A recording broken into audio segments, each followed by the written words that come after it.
For the German U-boat crews, the early years of World War II were the happy time. American merchant ships, sailing unescorted right off the Atlantic coast, were little more than floating targets. The U-boats, the Grey Wolves, could sink them almost at will. German Admiral Karl Donitz, the architect of the U-boat fleet, was openly contemptuous of America's ability to respond. He famously declared the new, hastily built American Liberty ships a joke, slow, crude, and easy to dispatch.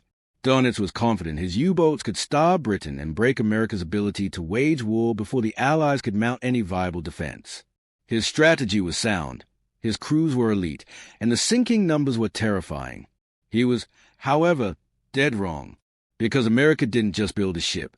They built a system, a massive, industrialized trap that would soon shatter Donitz's confidence and sink 80% of his entire fleet. The heart of the Allied survival was a Liberty ship, a vessel born purely out of wartime desperation. Its design was intentionally archaic, based on a simple 19th century steamer, easy to build, but slow. Many saw it as a temporary embarrassment, a stopgap, but the industrialist tasked with building them, Henry J. Kaiser, understood the war better than the German admiral. Total war, Kaiser knew, is won by industry and scale, not complexity. Kaiser didn't build a ship. He built a giant assembly line. He introduced prefabrication, where massive sections of the ship, the entire bow, the complete boiler room, were built simultaneously in massive sheds. These sections were then wheeled out and welded together in the dock. This radical, assembly line process cut the construction time of a single ship from months down to an unbelievable 42 days. The German war machine relied on handcrafted precision. Kaiser mastered mass-produced velocity. While Donitz sank a handful of ships a month, Kaiser was launching more than 60. The problem for the U-boats was that their primary target had become infinite. The German strategy, the infamous Wolfpack tactic, relied entirely on communication and overwhelming numbers. A U-boat, spotting a convoy, would break radio silence to call its pack to converge, coordinating a devastating attack against a few escort ships. It was terrifyingly effective, but it contained a fatal technological flaw. When a U-boat leader would radio a position to call the pack together, it gave away its most precious piece of information, location. The British and American navies, initially overwhelmed, learned to counter not with a defense fleet, but with specialized coordinated escort groups, CGs, which were soon dubbed hunter-killer groups. These were small, aggressive, coordinated units whose sole purpose was not to protect the convoy, but to find and sink the U-boats. The U-boat captains were used to fighting merchant ships and passive escorts. They were about to encounter a sophisticated, industrialized trap. The submarine's Achilles heel was its radio. The U-boat commander's brief radio burst, his moment of triumph, became his instant death sentence. The secret was HFLDF, or high-frequency direction finding, a technology the Allies perfected and mounted on virtually every single escort vessel. This wasn't a massive machine. It was an advanced antenna that could instantly triangulate a U-boat's position the moment it transmitted. As soon as a U-boat radioed, the rotating Huff-Duff antenna on 2 or 3 different escort ships would take a bearing. Where those lines cross on the map, that was the exact, real-time position of the U-boat. Donitz believed that by using short, encrypted bursts, he was safe, but the Allies were using the U-boat's own communications as sonar. The U-boat, the most stealthy weapon of the war, was now loudest and most exposed at the precise moment it was trying to organize its kill. This one piece of technology turned the vast, empty Atlantic into a shrinking, lethal cage. Even with Huff-Duff, there was a sanctuary for the U-boats, the mid-Atlantic gap, the vast ocean area too far from land-based patrol planes to cover. It was a Wolfpack's guaranteed feeding ground. The radical solution was the escort carrier, or, as sailors affectionately called them, the Jeep carrier. These were not the massive fleet carriers.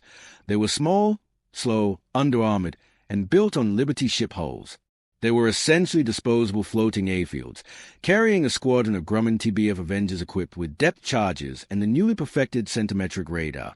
Radar so fine it could spot the thin vertical snorkel of a submerged U-boat. Suddenly, the hunter-killer group was complete. The Huff-Duff boat would find the U-boat, and the Jeep carrier would instantly launch an A-craft to keep the submarine pinned down until the destroyer escort arrived. The U-boat could no longer surface to recharge batteries or breathe fresh air. Air cover was now 24 hours a day, 7 days a week. The German Navy was facing not a simple convoy, but a total, coordinated combat system. New expansion point 1. Technical limitations of the U-boat. The U-boat was an exceptional piece of engineering, but it was fundamentally a submersible torpedo boat, not a true submarine. This distinction became the core of its defeat. The Type 7 U-boat, the backbone of the fleet, was crippled by its reliance on diesel engines while surfaced.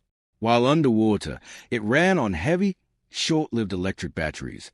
The boat could only manage a few hours submerged before it was forced to surface and expose itself to run its noisy diesel engines and recharge. This necessity was a predictable schedule the Allies exploited mercilessly. The U-boat was constantly fighting its own battery life. Furthermore, once submerged, its speed plummeted from a decent 17 knots on the surface to a slow, easily run 7 knots, and even less during prolonged dives. It was slow when it needed to escape and fragile when it needed to hide. Donit's brilliant tactics could not overcome the fundamental engineering limitations that made his wolves tethered to the surface. He was playing a game of chess with pieces that had to periodically return to the starting square. New expansion point 2. The final blow, sonar and the hedgehog. The Allied system not only found the U-boat, but it also developed 2 weapons to ensure it was killed. The first was the improvement of ASDIC, sonar. Earlier sonar was hampered by a problem known as loss of contact. As the escort ship passed over the U-boat to drop its depth charges, the sonar beam would lose contact, creating a deadly blind spot. The U-boat, if skillful, could evade the charges. The solution was the Type 144 sonar, a refined system that could track the U-boat almost continuously. But the true game-changer was a hedgehog. Traditional depth charges were dropped off the stern and were notoriously inaccurate. The hedgehog was a multiple spigot mortar that fired 24 small bombs in a circular pattern forward of the ship. Crucially, the bombs only exploded on contact with the submarine. This was revolutionary. If the bombs did not explode, the escort ship knew they had missed, and the sonar contact was maintained. If they did explode, the U-boat was finished. The Germans suddenly faced a weapon that was silent, deadly, and accurate. It eliminated the U-boat's ability to evade in the crucial seconds before the attack.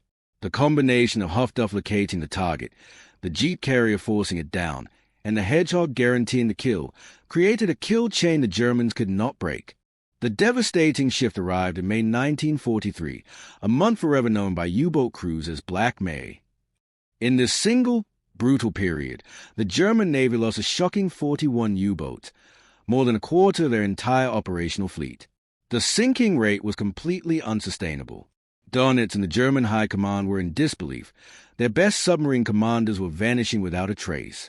Their complex, high-tech weapon was being utterly defeated by a combination of cheap, mass-produced ships, brilliant radio science, and continuous air power.